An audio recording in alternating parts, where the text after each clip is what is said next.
ዘፍጥረት ምዕራፍ 2:15 ላይ ሰውን ፈጠረና በኤደን ገነት አኖረው ምን ያረጋ ዘንድ ያበጃትና ምን ያረጋ ዘንድ ይጠብቃት ዘንድ። ማበጀት የሚለው አማርኛ ቃል መስራት ማለት ነው። ስለዚህ ይሰራ ዘንድ ነው። እግዚአብሔር ሰውን ፈጠረና ወስዶ ኤደን ገነት አኖረው። ለምን? ምን ያረግ ዘንድ?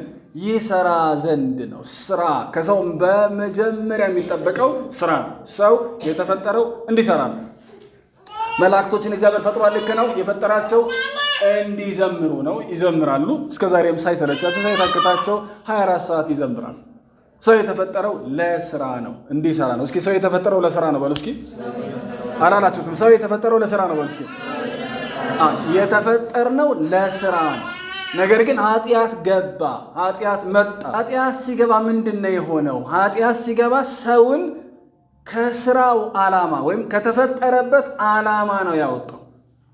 ኃጢአት በሰው ላይ ምን አመጣ ካላችሁ ከዓላማው አወጣው።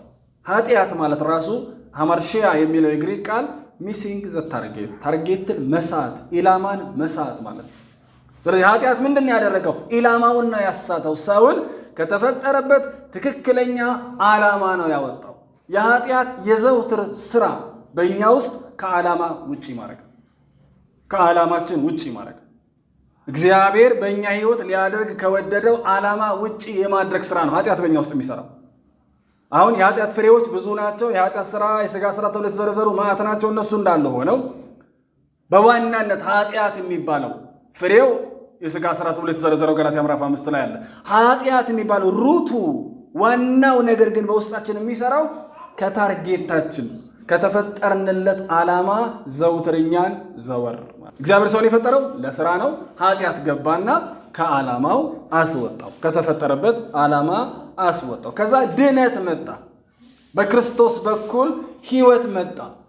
ከኃጢአታችን የምንታጠብበትና የምንነጻበትን መንገድ እግዚአብሔር ራሱ አዘጋጀ። ክርስቶስን አዘጋጀ። ክርስቶስ ከመጣ በኋላ ዳንን። ድነት ምንድን ነው ካል ወደ ተፈጠርንለት ዓላማ መመለሻ መንገድ ነው። መዳን ከኔ ጋር ናችሁ። መዳን ወደ ተፈጠርንበት ዓላማ የምንመለስበት መንገድ ነው። ብዙ ጊዜ መዳንን የምናስበው ከዘላለም እሳት መዳንን ነው። ወደ ዘላለም እሳት የሄድነው ከተፈጠርንለት ዓላማ ስለወጣን።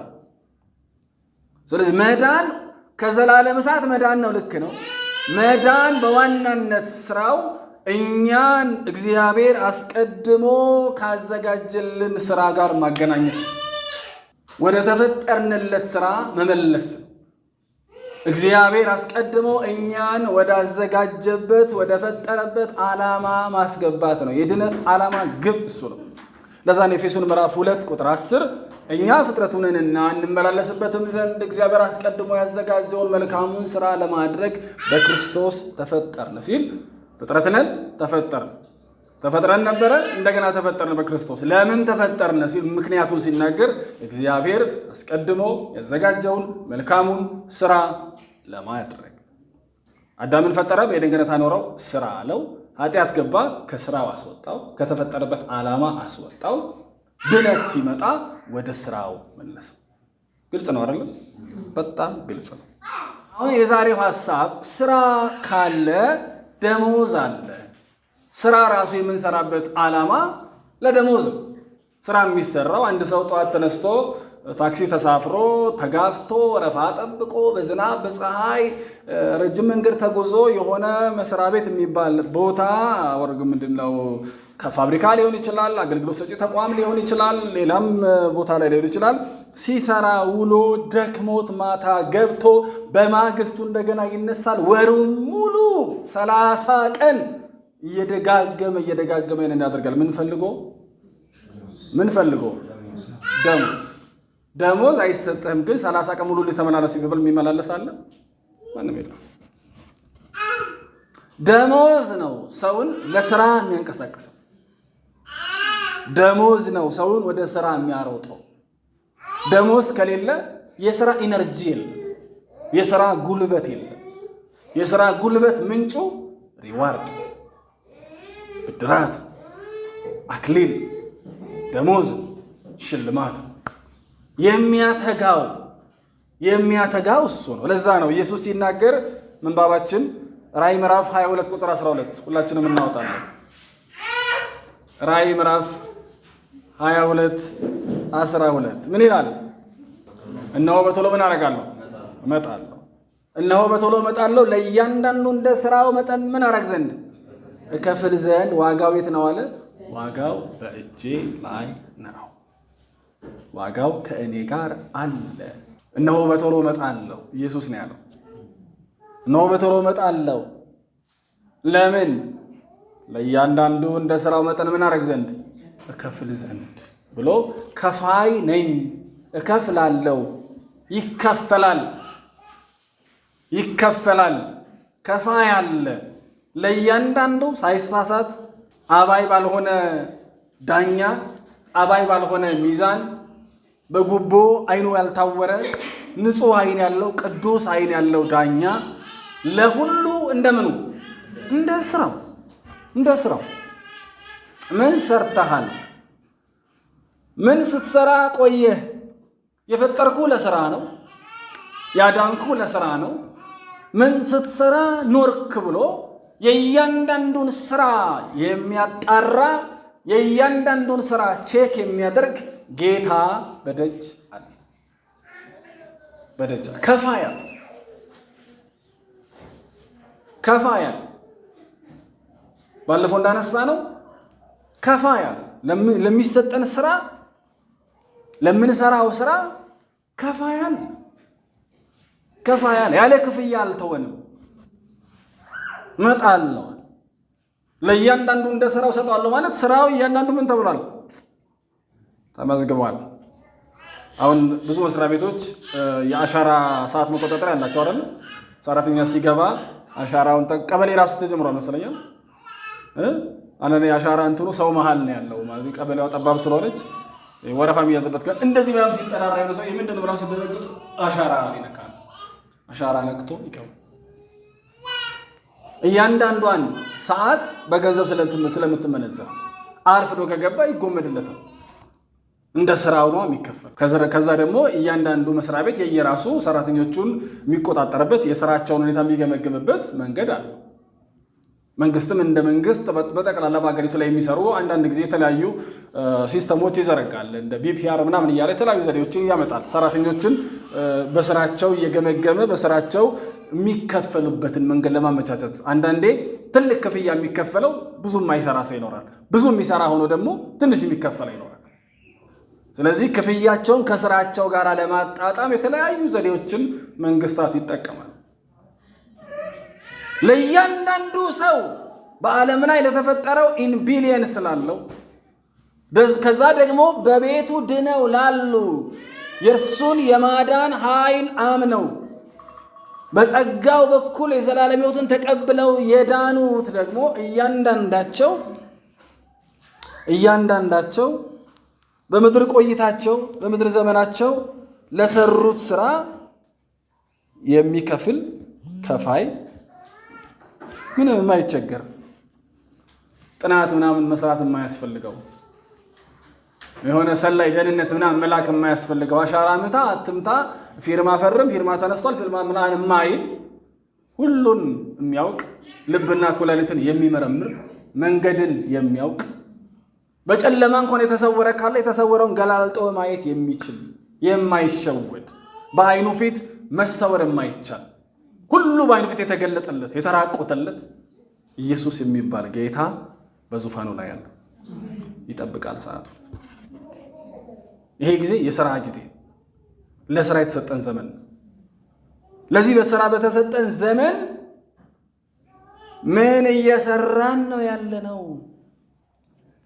ምንድነው የምንሰራው ያለነው? ከእምነት ሥራ አንጻር ከአገልግሎት ሥራ አንጻር ባለፈው እንዳነሳ ነው። ከእምነት ሥራ አንጻር ከአገልግሎት ሥራ አንጻር ምን እየሰራን ነው ያለነው? ለእያንዳንዱ እንደ ሥራው ከፋይ አለ። ወገኖቼ መጽሐፍ ቅዱሳችን በዚህ ጉዳይ በጣም ክሊር ነው። በጣም ብዙ ሰዎች መጽሐፍ ቅዱስን ከመዳን አንጻር ብቻ መዳንንም ከዘላለም እሳት ከመዳን ከሰይጣን እስራት ከመዳን አንጻር ብቻ ያዩታል። መጽሐፍ ቅዱስ ከብድራት አንጻር ከደመወዝ አንጻር ከሽልማት አንጻር በጣም ግልጽ የሆኑ ትምህርቶች አሉት። በተለይ ጳውሎስን ስናየው ይህንን ብድራትን፣ መሸለምን፣ ዘላለማዊ ዋጋን መፈለግን፣ አክሊልን ማሰብን ገላጭ በሆነ ሁኔታ ሲያስቀምጥ በስፖርታዊ ውድድር ነው የሚያስቀምጠው። ስፖርታዊ ውድድር ለሁሉም ሰው ቅርብ ነው። ለሁሉም ሰው በዛም ዘመን በዚህም ዘመን በየትኛውም ዘመን በስፖርታዊ ውድድር የሚሰጥ ትምህርት ለብዙዎቻችን ቅርብ ነው። ስፖርት የዕለት ተዕለት ህይወት ላይ ስላለ በእነ ጳውሎስ ዘመን አሁን በዚህ ዘመን አይ ቲንክ ወደ 40 የሚሆኑ ስፖርታዊ ውድድሮች አሉ። በተለይ ኦሎምፒክ ላይ የሚቀርቡ እነዚህ ሩጫው፣ ዝላይ፣ ውርወራው፣ ቦክሱ፣ ቴኒሱ ምናምን ዋናው ምናምን ተብለው ወደ 40 ምናምን የሚሆኑ ስፖርታዊ ውድድሮች አሉ። ጎግል ሳረግ እሱን ያገኘሁት። በእነ ጳውሎስ ዘመን ግን መጽሐፍ ቅዱስ ላይ የተጠቀሱልን 2 ስፖርት አይነቶች አሉ። ሩጫና ነፃ ትግል። 2 ስፖርቶች ተጠቅሰዋል መጽሐፍ ቅዱስ ላይ፣ ሩጫና ነፃ ትግል።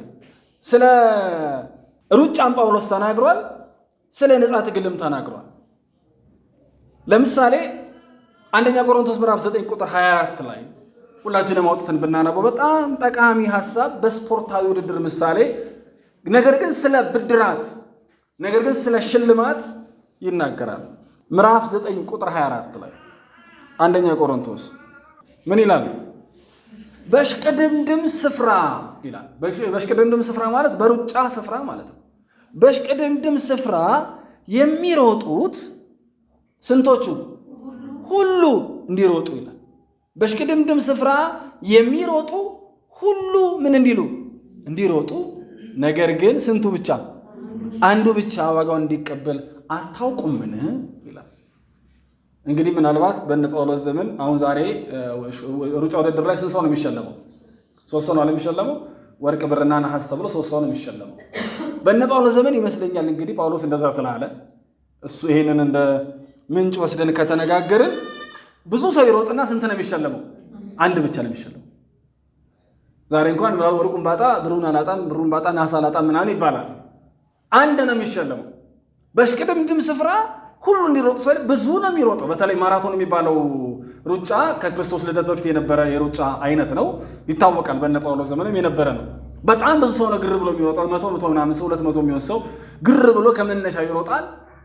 አብዛኛው ግን ምንድነው? 99% ተሳታፊ ነው። አንዱ ብቻ ነው የሚሸለመው። በሽቅድምድም ስፍራ ሁሉ እንዲሮጡ ብሎ ስፖርታዊ ውድድር ነው የሚያመጣው። እሽቅድምድሙ ሁሉም በአይነ ህሊና ያስባል። ማራቶን ሲነሱ፣ ሲሮጡ፣ ሲሽቀዳደሙ ሁሉም በአይምሮ እንዲያስብ በጣም ቀላል የሆነ ነገር ነው የሚያነሳው። አንዱ ብቻውን ዋጋውን እንዲቀበል አታውቁምን ብሎ ጥያቄ ጠይቅና እንደዚሁ ብሎ ያገናኘዋል። ምን ትሉ ዘንድ? አቤት ምን ትሉ ዘንድ? ምን ትሉ ዘንድ? እስኪ ታገኙ ዘንድ በሉ። እስኪ ታገኙ ዘንድ ምን አድርጉ? ሩጡ። ግልጽ ነው አይደል? በሽቅድምድም ስፍራ ሁሉም ይሮጣሉ። ያም ሯጭ ነው፣ ይሄም ሯጭ ነው። ማን እንደሚያሸንፍ አይታወቅም። ሮጥ መጨረሻ ላይ ግን አንዱ ያሸንፋል። አንዱ ዋጋውን ይቀበላል። ለዕለቱ የተዘጋጀውን፣ ለዛ የሩጫ ውድድር የተዘጋጀውን ዋጋ ሽልማት ያገኛል። ስለዚህ እናንተ ምን ትሉ ዘንድ? ታገኙ ዘንድ ሩጡ ብሎ ሽልማት የሚባል ነገር እንዳለ፣ ዋጋ የሚባል ነገር እንዳለ ይናገራል። እዚሁ ላይ ደግሞ ምን ይላል? ቁጥር 25 የሚታገልም ሁሉ ይላል። የሚታገልም ሁሉ በነገር ሁሉ ሰውነቱን ምን ያደርጋል? ይገዛል። እነዛም የምኑን? የሚጠፋውን አክሊል ያገኙ፣ እኛ ግን ይልና የትኛውን? የማይጠፋውን ይልና ትግልን ደግሞ ያነሳል። በተለይ አሁን ትግልን ሁለተኛ ጢሞቴዎስ ምዕራፍ 2 ላይ እናገኘዋለን። ሁለተኛ ጢሞቴዎስ ምዕራፍ 2 እዛም ላይ ያነሳዋል ጳውሎስ። ሁለተኛ ጢሞቴዎስ ምዕራፍ 2 ቁጥር 5 ላይ ምን ይላል? ደግሞም በጨዋታ ምን የሚል የሚታገል ማንም ቢሆን እንዴት አድርጎ እንደሚገባ አድርጎ ባይታገል ምኑን አያገኝም ይላል። አሁን ግልጽ ላይ ያደረገልን ነው ጳውሎስ። ሽልማት የሚባል አክሊል የሚባል ዋጋ የሚባል ነገር አለ። ክርስትና ውስጥ መዳን ከዘላለም እሳት መዳን ብቻ አይደለም ያለው። ክርስትና ውስጥ የዘላለም ሕይወት መውረስ ብቻ አይደለም ያለው። ክርስትና ውስጥ አክሊል የሚባል ነገር አለ። ክርስትና ውስጥ ዋጋ የሚባል ነገር አለ። በተለያየ ቃል የሚያስቀምጠው በኋላ እንነሳለን። ደሞዝ የሚባል ነገር አለ። ሽልማት የሚባል ነገር አለ። ብዙ ጊዜ ክርስትና ስናስብ አንድ ሰው ይመጣል፣ ያልዳነ የተባለ ሰው ይመጣል፣ ጌታ ኢየሱስ ክርስቶስ ያድናል፣ የዘላለም ሕይወት ይሰጣል እና ምን ላድርግ? በቃ በጌታ በኢየሱስ እመን፣ ስለዚህ አመንኩ፣ ከዛ በኋላ ኑዛዜ ተናዘዝኩ፣ ገብታል። ወዴት? ወደ ዘላለም ሕይወት። ከዛስ በቃ ያንን ኢንጆይ እያደረግ ኑር። ስለ ብድራት፣ ስለ ደሞዝ፣ ስለ ሽልማት፣ ስለ አክሊል ብዙ ጊዜ አይነገርም። ጳውሎስ ግን ይናገራል። ምሳሌ ጠቅሶ ሩጫ አስቡ እስኪ። ሩጫው ደግሞ ብዙ ሰው የሚሮጥበት አይነት ሩጫ ነው እና ሁሉም ይሮጡና መጨረሻ ላይ አንዱ ብቻ ይሸለማል። ስለዚህ ሩጫው ማለት በኢየሱስ ክርስቶስ አምነው የዳኑ ሰዎች የገቡበት ህይወት ነው። ህይወቱ ተጀመረ። ላይፍ ታይም ሩጫን ስለሚያሳይ ህይወቱ ተጀመረ። በዛ የህይወት ሩጫ ውስጥ ግን ሁሉም አይሸለምም። ምንድነው መሸለም? ምንድነው አለመሸለም? በቃ ገባን አይደለም ወይ? አንድ የመጽሐፍ ቅዱስ ትምህርት ቤት ውስጥ በዚህ ጉዳይ ክርክር ተነሳና ገባን አይደለም ወይ አለ አንዱ። ገባን እኮ በቃ አለቀ። ዳንና ሌላ የት አለ? ልክ አሁን የዘላለም ሕይወትን እንደ አዳራሽ ውሰዱት አለ። በቃ እዛ አዳራሽ ውስጥ ገባን በቃ። ኦኬ፣ እንደዛ ከሆነ ጳውሎስ ለምን እንደዚህ ያለ? መግባት ከሆነ በቃ ገባን። አሁን የዘላለም ሕይወት እንደዚህ ቤት አዳራሽ ቢሆን ምሳሌ እሱ እንዳለ እኛ ውጪ ነበርን ሁላችንም። ከዛ ክርስቶስን እየተቀበልን በሩን እኔ ባለው ኢየሱስ በኩል ገባን በበሩ። ከዛ ገባን ተኮለኮለን። እዚህ ጋር ምናልባት እግዚአብሔር እዚህ ጋር አለ ብለን ብናስብ ወይ ደግሞ እግዚአብሔር እንደዚህ ነው ብለን ለሁሉም ቅርብ እንዲሆን እንደዚህ ነው ብለን እንደ ኮርኒሱ ነው ብለን ብናስብ ሁሉም በቃ እግዚአብሔርን እያገኘ ይኖራል። የሚዘምረው ይዘምራል፣ የሚጨበጨበው ይጨበጨባል፣ ብቻ የሚያደርገውን እያደረገ ይኖራል። በቃ ትሲዝት እንደዚህ ከሆነ ታገኙ ዘንድ ሩጡን ምን አመጣው? ግልጽ ነው። ታገኙ ዘንድ ሩጡ ለምን አለ? ስለ ትግል፣ ስለ አክሊል ምን ሊያነሳበት አስፈለገው? መጽሐፍ ቅዱሳችን በጣም ክሊር ነው። ኢየሱስም እመጣለሁ በቶሎ ለእያንዳንዱ እንደምን እንደሰራው ከፍላለሁ። በጣም ግልጽ አክሊል ማለት ምን ማለት ነው? መጽሐፍ ቅዱስን መሰረት አድርገን አክሊል ማለት ምን ማለት ነው? አንዳንድ መዝገበ ቃላትም ተረጉሙታል። አክሊል ማለት በቅጠል በዛ ዘመን ማለት ነው። አክሊል ሲሉ በዛ ዘመን አክሊል ማለት በቅጠል ወይም በወርቅ በከበሩ ድንጋዮች የሚሰራ አሸናፊነትን፣ ክብርን ለማመልከት በአትሌቶች ወይም በነገስታት የራስ ቅል ላይ የሚደረግ የሆነ ነገር ነው። በምድራዊ ሲታሰብ ነገር ነው፣ የሆነ ነገር ነው። ወርቅ ሊሆን ይችላል፣ ቅጠል ሊሆን ይችላል፣ አልማዝ ሊሆን ይችላል። ነገስታትም አክሊል ያደርጉ ነበር። በእኛም ሀገር የተለመደ ነው። ነገስታቶቻችንን ስናይ ድሮ ፎቶቸውን ጭንቅላታቸው ላይ ነገር ቁጭ አድርገዋል። በወርቅ የተሰራ ነው። ምንድን ነው ስንል አክሊል ነው ይላሉ። በጥንት ዘመን የተለመደ ነገር ነው። በሩጫ ውድድር ላይ ያሸነፉ አትሌቶች አሸንፈው አሁን ዛሬ የአበባ ጉንጉን ነው የሚደረገው። አሸንፈው ሲመጡ የአበባ ጉንጉን ነው የሚደረገው። በዛን ጊዜ አክሊል ነው የሚደረገው። በቅጠል የተሰራ እንደ ክብ ነገር ይደረግና ጭንቅላት ላይ የሚደረገው አሸናፊው እሱ ነው። ለዛ ነው ኢየሱስ ክርስቶስን የአይሁድ ንጉሥ ብለው ሲያላግጡ ሲቀልዱበት ምን ያደረጉለት?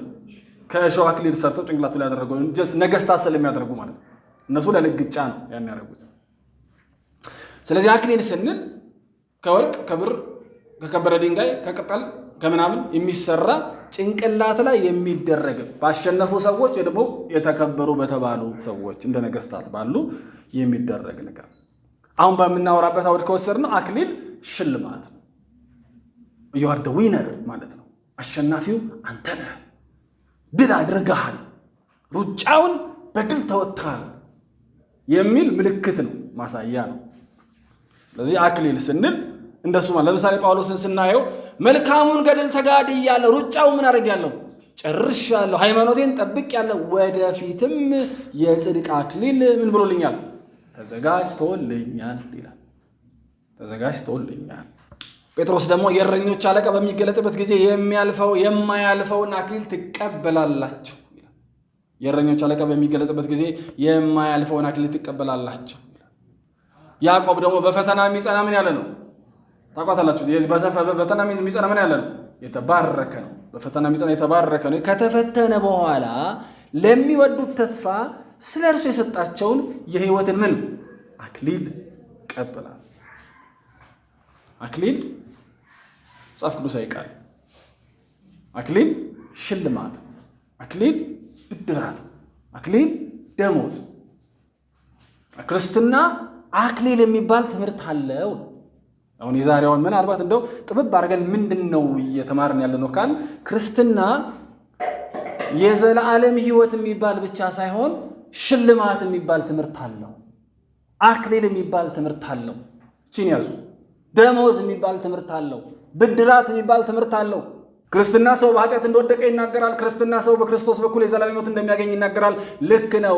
እንዲሁም ደግሞ ክርስትና በዘላለም ሕይወት ውስጥ ሽልማት የሚባል ደሞዝ የሚባል ብድራት የሚባል ዋጋ የሚባል አክሊል የሚባል ነገር እንዳለን ይናገራል። በጣም ግልጽ ነው። ሽልማት ለማንኛውም ሰው አይሰጥም አይደለም? ይሄ ግልጽ ነው አይደል? ሽልማት ለማን የሚሰጠው? ለማን የሚሰጠው? ላሸነፈ አይደል? ሽልማት ለሁሉም ከተሰጠ ሽልማት መሆን ያቆማል። የሽልማት ሽልማትነቱ ላሸነፈ ብቻ መሰጠቱ ነው። ላሸነፈ ብቻ ካልተሰጠ ሽልማት መባል አይችልም።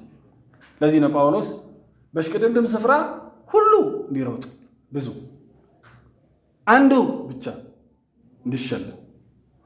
ስለዚህ ምን ታረጉ ዘንድ አለ? ምን ታረጉ ዘንድ ሩጡ፣ ታገኙ ዘንድ። ለመሸለም አስባችሁ ሩጡ ይላቸው። የቆሮንቶስ ሰዎችንም ይላቸው። አማኞች ናቸው፣ ክርስቲያኖች ናቸው። ምዕራፍ 1 ብናየው በቆሮንቶስ ላሉት ቅዱሳን ነው የሚለው። ትድኑ ዘንድ ሩጡ አይደለም፣ ድነዋል። ታገኙ ዘንድ የሆነ የሚገኝ ነገር አለ። እግዚአብሔር ዓይናችንን ያብራልን። የሆነ የሚገኝ ነገር አለ። በዳኑ ሰዎች መካከል የሚያገኙ አሉ፣ የማያገኙ አሉ። የሚሸለሙ አሉ፣ የማይሸለሙ አሉ። ታገኙ ዘንድ ሩጡ። ትግሉን ደግሞ ሲያነሳ እንደሚገባ ባይታገል ያለው እንደሚገባ ባይታገል የድሉን አክሊል አያገኝም ሲል እንደሚገባ ታገል። እንደሚገባ ታገል ምን ማለት ነው? ይሆናል ለዋለ ስታንዳርድ። ማንኛውም ሰው እኮ ታጋይ መሆን አይችልም። ማንኛውም ሰው ሯጭ መሆን አይችልም። ማንኛውም ሰው ብድግ ብሎ ሯጭ መሆን አይችልም። ኃይሌ ገብረስላሴ በኢትዮጵያ ውስጥ የሚታወቅ ሯጭ ነው። ብዙ ሽልማቶችን ያገኘ፣ ብዙ ኦሎምፒኮችን ላይ ተወዳደረ፣ ብዙ ሩጫዎች ላይ ተወዳደረ፣ ብዙ ክብረ ወሰኖች የሰበረ፣ በዓለም አቀፍ ደረጃ የታወቀ ትልቅ ሯጭ ነው ኃይሌ። ብድግ ብዬ አሁን እንደ ኃይሌ እሆናለሁ ብል አይሆንም። ብዙ ልፋት፣ ብዙ ትጋት፣ ብዙ ትሬኒንግ። ታውቃላችሁ አትሌቶች ተራራ ላይ ጫካ ውስጥ ገብተው ነው ትሬኒንግ የሚሰሩት። በየቀኑ ነው የሚሰሩት። በየቀኑ እንደውም አንዳንድ ቀረብ የሚሉ ሰዎች ሲናገሩ ከትሬኒንጉ ብዛት የተነሳ አንዳንዴ ሽንታቸው ደም ይሆናል፣ ወይም በሌላ ቋንቋ ደም ይሸናሉ። ከትሬኒንጉ ብዛት የተነሳ እረፍት የላቸው። በየቀኑ ነው የሚሰሩት። የማያቋርጥ ልፋት፣ የማያቋርጥ ትጋት። ለምን ብዙ የሚሮጡ አሉ ከተለያየ ሀገር። ምናልባት በዓለም ዙሪያ 100 ምናምን ሀገር ካለ 100 ምናምን አትሌት ይገባል እዛ ውስጥ። በ2 ዙር በ3 ዙር ነው አልፎ መጨረሻው ራውንድ ላይ የሚደረሰው። ያንዱን ለማጣሪያ አልፎ ከዛም መካከል ደግሞ አንደኛ ወጥቶ ሊያውም ክብረ ወሰን ሰብሮ ሜዳሊያ ይዞ መምጣት ስናስ ጳውሎስ እሱን ነው ያለው። ክርስቲያን እንዲህ አይነት ነው። ክርስቲያን ኖርማል ላይፍ የሚኖር አይደል። እግዚአብሔር ይመስገን የዘላለም ሕይወት አግኝቻለሁ ክብር ለኢየሱስ ይሁን ሃሌሉያ ምናምን ብሎ ኖርማል ሕይወት ሲችል ቸርች መጥቶ ሳይችል ቀርቶ በተሳካለት ጊዜ ጸልዮ ሞቅ ሲለው ዘምሮ ካልሆነ ትቶት እንደ ልቡ እንደፈለገ የሚኖር አይነት አይደለም ክርስቲያን። በጣም የሚተጋ ታገኙ ዘንድ እንደተባለ ለማግኘት የሚጋደል ነው አማኝ፣ የሚጋደል ነው።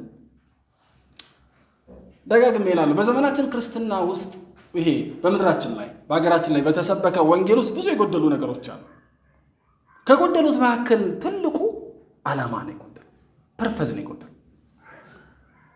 የድነት ስብከቶቻችን ፐርፐዝ የላቸውም ውስጣቸው።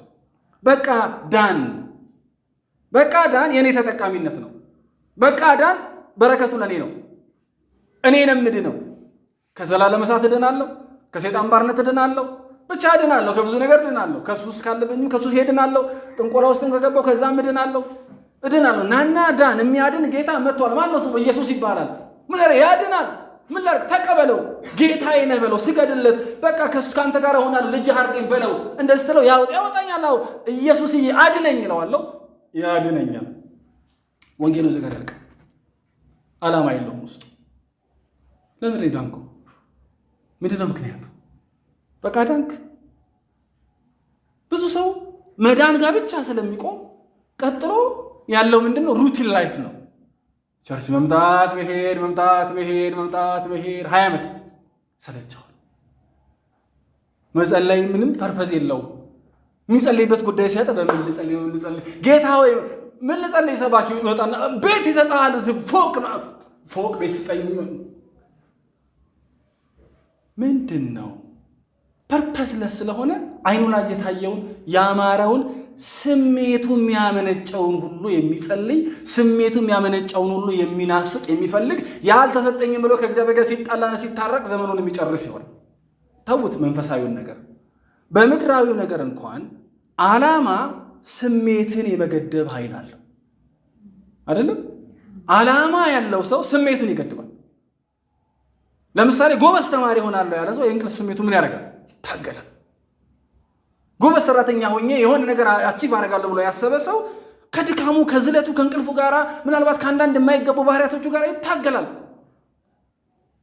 ከጓደኞቹ ጋር ቁጭ ብሎ መሳቅ ደስ ሊለው ይችላል፣ ኢንጆይ ሊያደርግ ይችላል። ትቶ ይነሳል።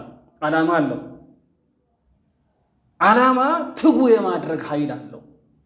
ዓላማ ውስጥ ነው ኢነርጂ ያለው። ዓላማ የሌለ ሰው ኢነርጂ አይኖረውም ለምንም ነገር። መንፈሳዊ ነገር ተቆጥ በዓለም ላለ ለየትኛውም ነገር ዓላማ የሌለው ሰው የትም አይደርስም። በክርስትና ውስጥ ደግሞ ዓላማ አለ። ለምን? ሰው የተፈጠረበት ዓላማ አለ። ሰው በስራው እግዚአብሔርን እያከበረ እንዲኖር የተፈጠረ ፍጡር ነው። ሰው ሌላ ምንም የተፈጠረበት ሪዝን የለም። ሰው የተፈጠረበት ዋነኛ ምክንያት በሚሰራው ስራ፣ በእምነት ስራው፣ በአገልግሎት ስራው እግዚአብሔርን እያከበረ እንዲኖር ነው ሰው የተፈጠረው። ኃጢአት መጥቶ ከዓላማው አስወጣው። ድነት መጣና ወደ ዓላማው መለሰው።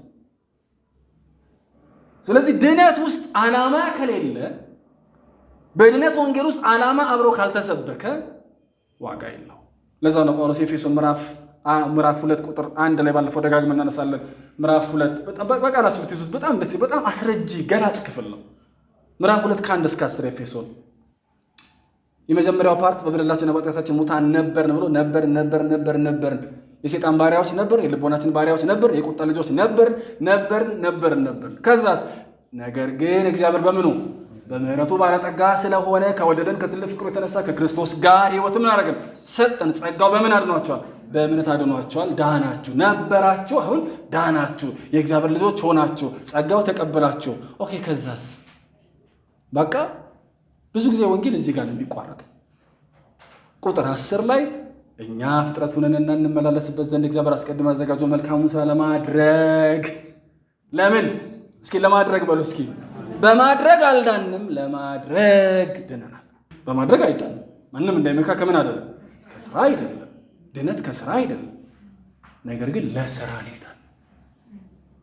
አሁን ከሥራ አይደለም፣ ሃሌሉያ፣ ከሥራ አይደለም። ኦኬ በቃ ከሥራ አይደለም ጋራ ወንጌል ከተቋረጠ ግማሽ ነው፣ ተንጠለጠለ። ሰውየውን አየር ላይ ነው የምንተው፣ ግራ ነው የሚገባው።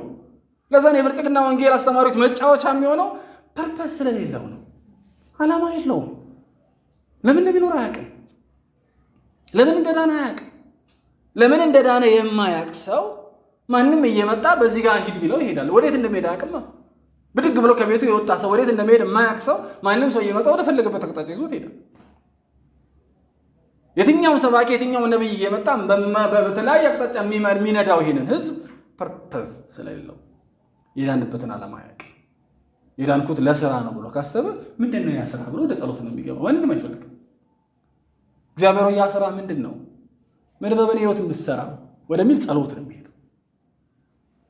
የዳነው ለሥራ እንደሆነ ካልገባው ቀጥሎ ስሜቱ ይመጣል። አለው አይደል? ስሜት አለ እኮ ፍላጎት፣ የግል ፍላጎት፣ የግል አጀንዳ ነው። የግል አጀንዳችንን ሁሉ እየገደለ ቅድም እንዳነሳ ነው በሰው ውስጥ ብዙ ሐሳብ አለ። የእግዚአብሔር የሆነው ይጸናል እንደሚል ቃሉ በእኛ ውስጥ ያሉ ሐሳቦችን ሁሉ እየገደልን ምን ሄደው የእግዚአብሔር ሐሳብ አሸንፎ እንዲወጣ ስንፈልግ ነው። ምንድነው ሐሳብ ማለት ስንችል ሐሳቡ አመንጭቶ ይወጣል። እግዚአብሔር የሚመራ አምላክ ነው። መንገድ የሚያሳይ አምላክ ነው። ለዚህ ነው እግዚአብሔር ምንድነው? እረኛ ነው። እረኛ ነው ማለት መንገድ ይጠቁም፣ ይመራል። ትክክለኛው መንገድ ይመራል። እኛ ዝግጁ ሆነን ስብስብ ብለን ጌታ ሆይ ፍላጎቴ ብዙ ነው፣ ምኞቴ ብዙ ነው፣ ስሜቴ የሚለኝ ነገር እልፍ ነው፣ ግን ያንተ የሆነው እንዲገዛኝ ነው የምፈልገው። ፈቃድህ በሰማይ እንደሆነች በእኔ ህይወት እንድትሆን ነው የምፈልገው። ሐሳብህ እንዲያሸንፈኝ ነው የምፈልገው ብለን ስንቆም እግዚአብሔር ይመራል፣ ወደ ሐሳቡ ይመራል። ዓላማ መዳን ዓላማ አለ። እስኪ መዳን ዓላማ አለው ብሎ እስኪ መዳን ብቻ አይደለም፣ ውስጡ ዓላማውን ይዞ ነው የመጣው። ማለት አልተሰበክነውም ሌላ ጉዳይ ነው፣ አልሰበኩን ይሆናል ሌላ ጉዳይ ነው፣ ወይ አልፈለግነውም ሌላ ጉዳይ ነው። እግዚአብሔር ግን አስቀድሞ ነግሮናል። ቃሉ ይናገራል፣ በጣም ግልጽ ነው። በተለይ ዛሬ ያነሳን ባለነው ጉዳይ በብድራት ጉዳይ በጣም ግልጽ ነው። ስራ ስለሰጠን ነው እግዚአብሔር ብድራት ያዘጋጀው፣ ደሞዝ ያዘጋጀው። የምንሮጠው ሩጫ ስለሰጠን ነው ሽልማት ያዘጋጀው። እግዚአብሔር ይርዳል። አሜን። ጌታ ሆይ እንድታገዘን እንጸልያለን። አሜን። ቅዱስ መንፈስህ በእኛ ላይ እንዲሆን እንድትረዳን ጉልበት እንድትሰጠን እንድንረዳ አሜን፣ እንዲገባን በምን አይነት አጀንዳ እንደጠራህን እንድናስተውል ዓላማ ያለው ህይወት እንዲኖረን ዓላማ የሚመራው የተፈጠርንለት ዓላማ የሚመራው ህይወት እንዲሆንልን ዝም ብለን ስለነጋ ተነስተን ስለመሸ ተኝተን ስለራብን በልተን ሰው ሲያገባ አይተን አግብተን